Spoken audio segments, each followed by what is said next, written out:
Добро вечер, почитувани, го гледате најновото издание на Само вистина. Јас сум Јана Јосифовска, а вечерва на сите актуелни теми разговараме со господја Ѓулистана Марковска. Добро вечер. Добро вечер, благодарам на поканата, Јана. И господин Костадин Ацевски. Добро вечер и за вас. Добро вечер, ми благодарам и јас на поканата. Така, ќе започнеме со она што денеска е во фокусот, тоа е веста за неофицијално најголемата заплена на дрога. 27 тони марихуана се запленети во Скопје и Струмичко, барем според неофицијалните информации. И сега додека власта го најавува крајот на наркокартелите, опозицијата прашува како 5 тони марихуана преминале преку границата со Србија. Господја Марковска, македонската јавност се уште ги чека официјалните информации од обвинителството и од надлежните институции за ова прашање. Не се знае за сега дали има уапсени лица, кои се, но се тврди дека истрагата се уште трае. Но овој случај, ова акција отвори пак друга низа прашања околу легалните или нелегалните лиценци на одгледувачите на марихуана за медицински цели. Прашањето ми е дали медицинскиот канабис стана криминален проект во државава? За жал изгледа дека да, од причина што се проценува дека до 2030 тоа е многу вносен бизнис, некаде вреди бизнисот со канабисот некаде околу 30 милиарди, а се проценува дека тој до после 2035 година би пораснал над 130 милиарди долари. Ова се податоци што ги имам прочитано некаде, можеби да не се баш најточни, меѓутоа факт е дека тој бизнис е многу внесен и дека носи многу брзи пари. Кај нас тенденцијата кога се отвара овие сите лиценци кога се даваа беше дека Македонија ќе има голем бенефит од тоа во економска смисла се разбира. Јас знам дека имаше и големо негодување, вака можам да зборувам од граѓанската сфера, бидејќи често беше поврзуван со името на поранешниот премиер господин Заев, од причина што низ многу мои патувања, многу земјоделски површини, особено во делот на Источна Македонија, беа поврзани со тоа дека се земени под концесија или откупени од страна на поранешниот премиер на фирми блиски до него, и негодувањата беа дали ќе може тој бизнис навистина да се контролира и дали медицината во делот на медицинскиот канабис ќе може да има бенефит. За жал, јас колку што знам не, од причина што неговата употреба, барем во за нашето подрачје зборувам, го употребуваше само една медицинска компанија за општа употреба, поприлично беше скап, луѓето се уште не ја сватија смислата колку и како, заради тоа што ниту имаше кампања, ниту ништо, и на крај се сведе на тоа дека тоа е уствари повеќе сделка со цел да може да се извезува и од тоа да се остварува одреден профит.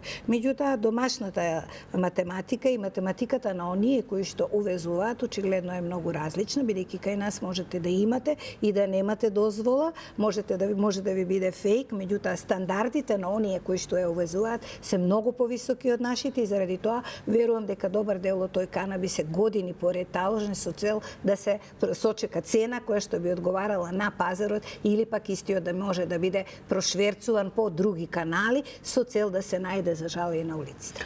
Да, господине Ацевски, ова што го спомена и господја Марковска, сметате ли дека овде има и политичка одговорност? Особено сега гледам дека повторно во фокусот се тие законски измени кои што беа направени во 2017-та профункционираа за извозот. Дали на ваков начин се создадоа правни дупки, да кажеме, со кој што се овозможило легални фирми, од друга страна нелегално да функционираат? Видите, овде има како и да земете институционална одговорност. Тука имаме два аспекти. Едниот аспект е како работеле тие лиценцирани компании, бидејќи станува збор и марихуаната пронајдена во Србија тие 5 тона и запленетата марихуана сега, по сите информации што доаѓаат во јавноста, станува збор дека доаѓа од фирми лиценцирани за производство на канабис на медицински цели. Кога зборуваме за лиценцирани компании, значи нема тука фейк лиценци, туку добиле лиценци од институциите на државата, од Министерството за здравство, комисија која е во Министерството за здравство, во која има представници двајца од Министерството за здравство, од Министерството за земјоделие, од Малмет, и тоа се компании лиценцирани. Последно ова што е суспектна во Србија, за која станува збор, лиценцата е добила во 2024. Друга работа е една едниот аспект на приказната е како работеле тие компании. Друга работа е што правеле институциите. Ако вие не можете да исконтролирате 40 на компании, биле 60, па изгубиле 14 или 17 лиценци, ги изгубиле лиценците, каде што се занимаваат со таа дејност, што станува збор со оние што на црно го прават тоа. Односно, едно е што работеле компаниите, ама друго е што работеле институциите и како дозволиле тој медицински канабис да се најде, односно канабисот за медицински цели, да се најде на црниот пазар. Инаку, првите измени на законот за производство на канабис за медицински цели се направени во 2016 година. Да, тогаш беше на власт ВМРО ДПМН, само во 2017 спроведувани се уште од 2016. Во 2017 сменета е терминологијата. Наместо коноп додадено е и канабис. Да, и за извозот на сув цвет, тоа што го бараше тогашниот премиер Зоран Заев. Многу луѓе, за жал, во овој бизнис влегоа лаички по кажување на собствениците на компаниите и генерираа големи загуби. Тој бизнис се проценуваше дека ќе донесе економски бенефит за државата од аспект на тоа дека ќе има извоз на канабисот за медицински цели во странство. Меѓутоа, за да имате извоз, вие треба да исполните одредени стандарди кои важат на европскиот пазар. Земја, дестинација каде што најмногу се врши тој извоз е Германија, меѓутоа 1 до 2 компании можат да ги исполнат тие стандарди и да го направат тој извоз. Во меѓувреме самото производство генерира големи трошоци. И веројатно тоа е една од причините што дел од овие компании стануваат ранливи и постои можност да паднат во искушение, нели, да соработуваат со одредени криминални структури со цел да остварат одреден профит. Меѓутоа, самото производство на канабисот за медицински цели е строго дефинирано. Има строго пропишана процедура и контрола на производството. И контрола од семка до цвет за секој едно растение. Со код, со книга за евиденција, секоја берба треба однапред да е најавена, со количина, секој примерок за анализа, што ќе се прати, која количина, угинатите растенија, каде се одложуваат, како се одложуваат, сето тоа да биде... Како се спалуваат во присуство на полиција. Снимено, документирано. Сега тука е прашање што правеле институциите кои сиот овој процес требало да го контролира. Вие не можете да кажеме, денеска искача премиерот и кажува, излегува дека оваа акција се одвивала долго време, сега ќе бидете запрепастени што правела минатата влада. Пред 2 години што правела, сега ќе откриваме, а требаше 5 тона да се најдат во Србија, да ги фати српската полиција, па овде да се почне акција. Ако веќе имаме 27 тони нелегално или 40 тони денеска излегуваат информации, 27, нелегално запленета марихуана, тогаш станува збор, значи за нелегално производство, за да е нелегално производство во лиценцирана компанија, значи е неевидентирано во тие протоколи, за тоа производство нема информации, бидејќи за секоја една засадена семка они треба да пуштат информација до Министерство за здравство, до Министерство за земјоделие и Малмет, и тука значи треба да има и кривични пријави, уапсени лица и одговорност кај лицата, уапсени лица, дури и од институциите кои требало да ја прават контрола. Прво од институциите, второ тоа што тоа е лесен начин на стекнување на пари, заради тоа што се влегло лесно со намера да се заработат брзо пари, заради тоа што и премиерот, помеѓу другото, зборувам за поранешниот премиер, го најавуваше како голем економски бенефит. Точно е дека пропуштена е работата од раце, уште во самиот старт, дека скоро и да немало контрола, меѓутоа, добро е, никој не е против тоа, нека се произведува за медицински цели, нека се извезува, се онака како што налага законот. Нашиот закон, по правило, како и повеќето на закони, е направен со одредени порозни шуплини. Така да вие во некој дел кој успеете да најдете и таму кај што ќе се провлечете, бидејќи не е добро таксативно наброено што се треба да се прави по уредник на европските закони. Мене ме радува што министерот за здравство рече дека постојат одредени сиви зони на неконтрола и дека тоа ќе се во сегашниот закон, односно на измените на законот кои што се припремаат и веројатно ќе се најдат пред собранието, ќе можат истите да бидат и дефинирани и санкционирани онака како што налагаат нашите законски прописи. Јас се извидувам, ама не се согласувам дека не сме биле свесни како држава за ризиците, дека институциите не биле свесни, дека општеството не било свесно и дека немало контрол. Заради вие мислите дека 60 институции во Македонија од колку 60, милиони и пол, 62 може да бидат контролирани од 6 луѓе кои што работат во министерството? Тоа ако немаме капацитет, тогаш не треба ни да се впуштаме Па не требало да се даваат толкав број на лиценци. Тоа е тоа. Да, 60 биле издадени До според подоците. 2024 имаше неколку акции во кои е запленета марихуана токму од вакви лиценцирани компании. Во Гостивар 4 нешто тони, во Крушевско имаше и кражби од вакви компании. Дел се најде 200 килограми се најдоа во Арачиново, 2 тона украле некаде од Јосифово, па другото завршило на Косово. Запленија на Плетвар марихуана, запленија во Гостивар, запленија во неколку вакви лиценцирани компании при контрола и која не исполнували услови или при обид за вадење.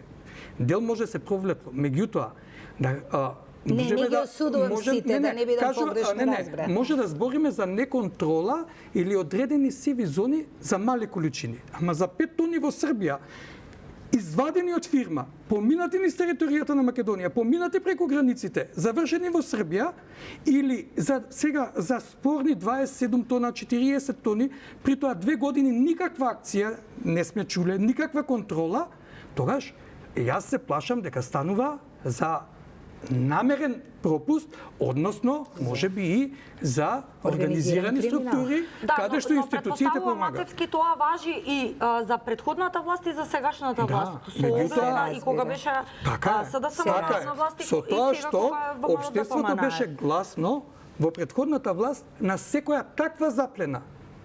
А сега 2 години немаме ништо и чекаме во Србија да фатат 5 тони марихуана, за да почнеме овдека да постапуваме. Само кратко сакав да ве прашам на овие прозивки, бидејќи ги има спомена и господјата Марковска околу поранешниот премиер Заев, па и бизнисите и поврзаноста, нели, како што велат за неговото семејство со бизнис одгледување канабис и марихуана, бевте, нели, функционира. Се што е прозивка, без процесуирање на соодветна пријава или без превземање на соодветна акција, те прави или дека шириш лажни вести, популист, или соучесник.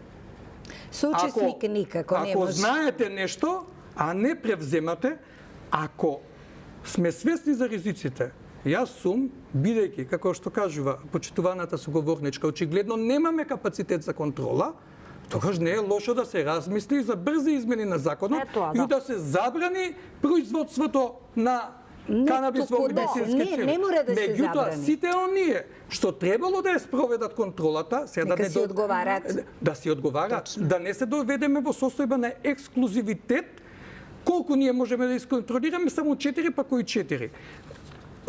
Има граѓанска асоциација со седиште во Женева, глобална иницијатива за борба против интернационалниот криминал. Уште во август 2024 има предочено опасностите за легалниот бизнес со медицински канабис во Македонија за нелегални цели.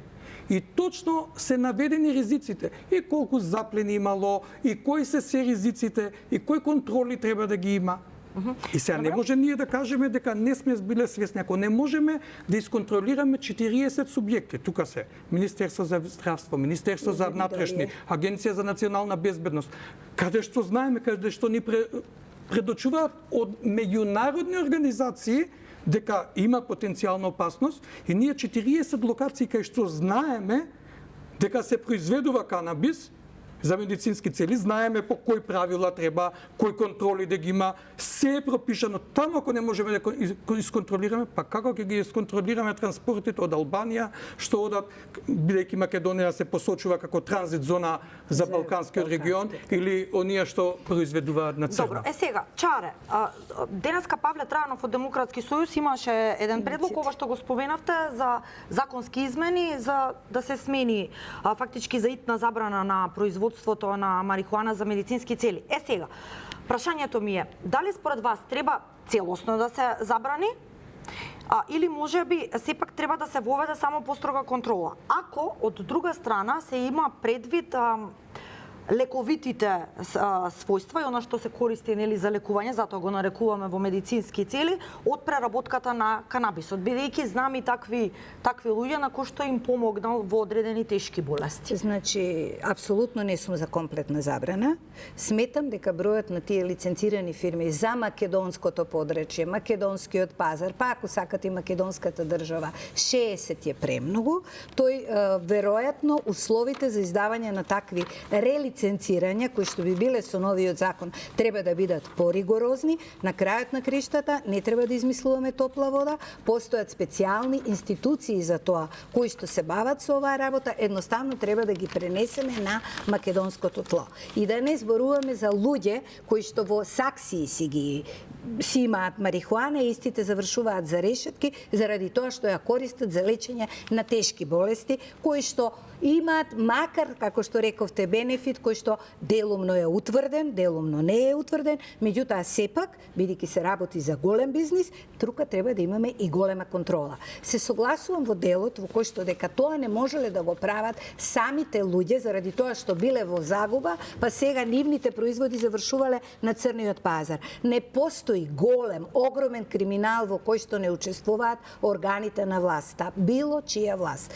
Заради тоа што тука се премногу пари и премногу контроли кои што не можат, ако една контрола ја избегнете, ќе ве фати другата контрола. Што значи дека обвинителството сериозно треба да си ги земе сите овие работи во предвид и верувам дека ќе биде така. За жал ние до сега немавме активно и добро обвинителство кое што ќе работи согласно прописите воопшто не се лоши, меѓутоа кои што ќе бидат така детектирани, така концизни и јасни, за кои што за секоја казна и за секој направен криминал ќе се знае точно утврдената казна. Ние секогаш завршуваме во некои сиви зони со двојни аршини. За жал, за тоа треба политичка и институционална волја за да имаме неселективна правда.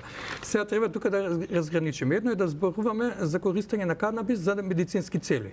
И да, тоа е секаде во светот. Треба да се користи за тоа се аптеките. Меѓутоа, дека канабисот што се произведува во Македонија и го користат македонските граѓани за медицински цели, и не е така. И јас сум, ако не сме способни да ја спроведеме контролата, очигледно, или не сме биле способни, или не сме сакале. На Safe City, каде што ти стигнува на 51 предупредување дека си ја надминал брзината за еден, нели, на тој паметен систем на камери, ние не сме детектирале 5 тони марихуана од позната дестинација што завршила во Србија. Не, ако направила прекршок, без друго ќе била детектирана. Строго пропишани правила. Имаме во однос на лиценците. Во 2021 се одземени 8 лиценци, бидејќи не ги исполнувале правилата. Во 2022 7 лиценци се одземени. Во 2023 4 лиценци. Запленет канабис како резултат на контролите, не дека нешто и тогаш некој може би не се промакнало, меѓутоа не ни дошло од некаде фидбек, имавме нели кражба, па завршило у Косово, меѓутоа ваков удар, како до сега ваков еклатантен пример на злоупотреба на тој медицински канабис за профит на црниот пазар сме немале. Во 22 е запленет 560 килограми канабис од такви компании, во 23-та 4,6 тони. Запленети стебла имаме, пример, во 21-та најмногу 18.301, имаме 3.000 и нешто во 23-та, 8.700 во 22-та и така натаму. Меѓутоа, последниве 2 години, 24-та, тука немам податок, ама 24-та, 25-та, еве сме 26-та, ние немаме нешто и одеднаш гледаме дека тоа е сериозен проблем и Дали сметате дека овие количини се создадени в последните 2 години? Не, значи вака само за појаснување. Јас само сметам дека немало доволна контрола. Апсолутно. Ако сега, Ни тогаш, ни сега. Ако сега е утврдено дека овие количини се нелегално произведени, тогаш треба да има и кривични пријави и уапсени лица од фирмите што ги произвеле и од оние со контролите. А јас сметам, ако не сме способни, а очигледно не сме способни да ја спроведеме контролата, тогаш треба да го поддржиме предлогот на Демократски сојуз за измени во законот, бидејќи тоа не е така вносен бизнес во Македонија ако погледнете низ бројките, бидејќи компаниите не можат да ги исполнат условите за извоз на меѓународниот пазар. Стандардите на квалитет за светот, стандардите на квалитет на производствена постапка. Во 2022 спрема државата е платен ДДВ од 2,1 милион евра, а добивка, платен данок на добивка вкупно од сите компании 53.800 евра. Во 2023 ДДВ 2,9 милиони евра, 542.000 евра од сите компании. Вкупно 22-23 595.000 евра данок на добивка или 5 милиони евра ДДВ спрема државата. А сега само во една заплена имаме марихуана над 10 милиони евра на црниот пазар. Во секој случај мислам дека треба да се направи сеопфатна анализа, разговор на стопанските субјекти кои што и легално работеле и сакале да заработат, а можеби нивните очекувања биле повисоки од колку што можеле да го направат, си имаат со они своји стопански комори и треба да се види за моделот дали тоа комплетно да се забрани или пак евентуално да се оди со поригорозни мерки и оддавање на помал број на лиценци каде што е возможно да се прави контрол. И строга дисциплина и дисциплина и одговорност. И за оно што треба да ја прави контролата и за оно што треба да ја произведува, бидејќи ова станува збор, станува збор за диспаритет во однос на и опојни дроги и диспаритет во однос на очекувањата. Не зборувам само очекувањата на економски план, меѓутоа и бенефитите на медицински. Вие видите дека едно малецко шишенце кое што го произведуваше една компанија во Македонија, барем за која што ја знам, беше некаде околу 30 евра. Субстанцата не беше доволно чиста и можам да кажам дека ретко кој ја користеше за медицински цели. Да, инаку според официјалните податоци од Министерството за здравство, кој што ги добивме пред некој ден кога ја работевме темата, беше дека од 2017-та до сега се издадени вкупно 60 лиценци, одобренија за работа на вакви фирми, а во меѓувреме на 18 биле одземени за нелегално работење. Дополнително опасност е што на црниот пазар произлегува дека завршува канабисот што не ги исполнува условите да се најде нелегалниот пазар. Точно, па тоа е причината. А тој може да биде контаминиран од пестициди, од габи, од инфекциите. И сега ние граѓаните и што решиле да одат по тој пат и што го конзумираат на црниот пазар, а не за медицински цели или како и да земете, ги ставаме во ризик. Добро. Секако ќе видиме како ќе се развива Ја очекувам да има сеопфатна истрага, бидејќи е вклучено обвинителството и очекувам дека тој процес ќе се заврши така како што треба. Сега кога сме од овој аспект на темава, господја Марковска, сакав исто така да ве прашам за исто една прилично актуелна неделова тема беше. Вие сте и лекар по професија, имате повеќе познавања. Чисто ме интересира како во вашиот став апропо оние информации за извоз на ткива од мозоци во Соединетите Американски држави, кои што се случувале според информациите во 90-тите години.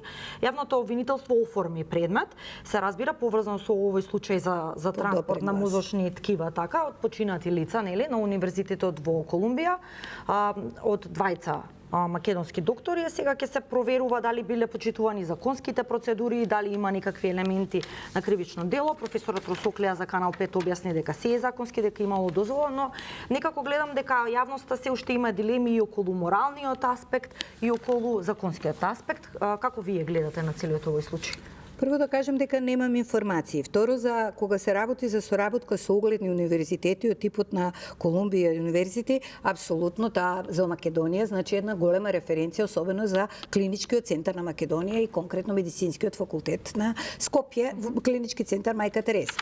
Меѓутоа, она што мене како граѓанин, бидејќи немам соодветни информации за да можам да коментирам колку бил одливот, колку биле препарати направени со цел да се извезат, дали таа соработка работа баш така како што беше речено била на законски нормирани стандарди со цел да има согласност од фамилиите. Страшно ме буни нетранспарентноста. Зошто ние како граѓани 20 години се прави веќе тоа и повеќе од 20 години, не знам дали и сега. Не, сега не. Сега веќе не. Зошто не сме биле информирани? Понатаму, согласноста која што е добиена од семејствата. Како тоа имало семејства кои што прв пат не сакале да дадат согласност, а после тоа дале согласност. Што е причината што дале? Сигурно објаснувањето и првиот и вториот пат биле исти. Верувам дека можеби се работело и за одредена новчана, односно материјална надокнада, што во нашиот законски пропис е недозволена работа, затоа што тоа треба да биде на доброволна основа. И имаше исто така написи за кои што не знам дали се точни или не,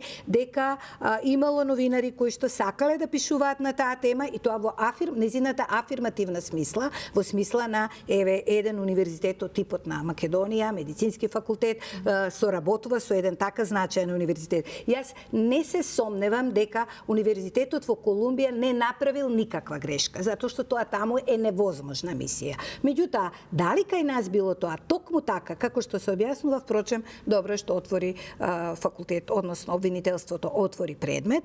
Дел од тие писмени изјави веќе за жал, како што објави министерот за здравство, не се чуваат, затоа што спрема прописите од Европската унија рече дека треба да се чуваат 25 години, нашето законодавство тогаш велеше дека треба да се чуваат 15 години, што значи дека повторно постои една мала сива зона што се случило со согласностите. Да не заборавиме дека се работи за една многу ранлива категорија на луѓе, затоа што тоа е најчесто од луѓе кои што живееле во Бардовци, де факто години и години живееле во Бардовци. Тоа се луѓе кои што за жал ќе кажам, може би општеството кренало раце, бидејќи условите се мизерни и тогаш и сега и понатаму верувам ќе бидат. Понатаму дека бројот на протоколите со кои што се лекуваат луѓето, тука е работата на обвинителството, дали може би пропишаните за дози на лекарствата кои што им биле давани онака како што налага нашата фармакопеја, односно нашата медицинска наука, базирана на материјални докази, на клиничка слика и на тоа како реагира пациентот. Знаете, тука се отвараат многу дилеми кои што не би ги сакала јас како доктор да шпекулирам доколку немам податоци за тоа, меѓутоа доколку истото не било почитувано, навистина е страшно. Рацевски. Се согласувам дека е добро обвинителството што отвори предмет за тој случај. Станува збор за случај што бил 90-тите, пред 20 на години. Го гледав излагањето за Канал 5 на професорот Расоклија, кој каже и покрај тоа што немал законска обврска толку време да ги чува согласностите, дека он ги имал од фамилии, дека со фамилиите разговарале психијатар, невропсихијатар за потребата за медицински цели, па подпишана согласност, таа се правела, дека станува збор за починати лица, меѓутоа со оглед на тоа во кој процес се откри овие информации и со оглед на тоа што до сега не се знаели или се обидале да се... Било нетранспарентно. Да не беа сега излезени записниците на Епштајн, ние не би знаеле воопшто што се случува и сериозно. Сосем случајно а со оглед на контраверзиите што го следат целиот тој случај на Епштајн, во најмала рака мислам дека обвинителството треба да го истражи целиот овој случај. Да, добро, нема да прејудицираме секако ништо. Посебно во однос на за тоа за кои лица станува збор, како починале, зашто имаше таму дека станува збор за лица со психолошки проблеми, што имале најголем дел со психички проблеми, со суицидални делита, присилни мисли. Така натаму, меѓутоа јас не сум ни медицинско лице, не би сакал да шпекулирам на оваа тема, но во интерес на вистината треба тој случај да се истражи и обвинителството да излезе во јавност со конкретни информации кога ќе заврши истрагата, зашто станува збор. Јас би сакала и протоколите на лечење, верувам дека ќе си ги консултираат, они си имаат судски вештачи, медицински вештаци, дека ќе ги консултираат и протоколите за лекување на истите тие лица, дали биле лекувани со соодветни дози, тоа секако ќе си утврдат надлежните. Не, тоа е многу важна работа во медицината, дали му давате лек само за да испитате како тој лек делува на човек или тој лек за да стигне до било кој еден лек кој што се пушта во продажба треба да претрпи поготово према американските закони толку строга и процедура што знаете дека лекот лекува, меѓутоа додека не ја помине процедурата нема шанси истиот да биде регистриран. И доколку тоа не се почитувало, биле давани несоодветни дози, тоа е веќе лоша работа за која што не би сакала ни да зборувам. Добро.